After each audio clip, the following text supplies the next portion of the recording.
Method 1. Factor theorem states that if a polynomial expression is equal to 0, then its factors must include the corresponding linear factors. In the case of the quadratic equation you provided, x, ax, b, equals 0, where a and b are the zeros of the quadratic equation, it means that when you substitute either a or b into the equation, the result will be 0. This is because if a value x makes one of the factors equal to 0, then the product will also be 0.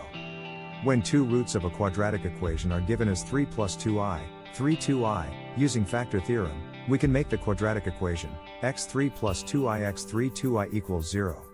Organize the parentheses in a form, x3 2i x3 plus 2i equals 0, organize the x terms separately, x3 2i x3 plus 2i equals 0, and expand the expression using the sum and product formula to create the following shape, x3 2i 2 equals 0.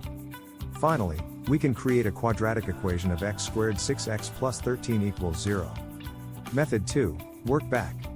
If x equals 2 plus 3i, 2 is subtracted from both sides to make x2 equals 3i, and both sides are squared to obtain x squared 6x plus 4 equals 9. Finally, we can create a quadratic equation of x squared 6x plus 13 equals 0. Method 3, sum and product formula. Given the roots 3 plus 2i and 2i, we can use the fact that the sum and product of the roots of a quadratic equation are related to its coefficients.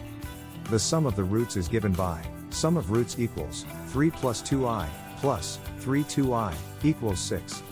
The product of the roots is given by, product of roots equals, 3 plus 2i 2i, equals 9, 2i 2 equals 9 to 4i squared, equals 9 plus 4 equals 13.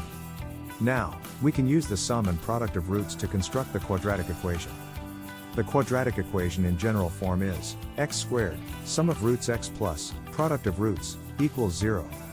Substituting the values, we have, x squared, 6x plus 13 equals 0. Therefore, the quadratic equation with roots 3 plus 2i and 2i is x squared, 6x plus 13 equals 0. So, we've learned 3 different ways to make quadratic equations. Thank you.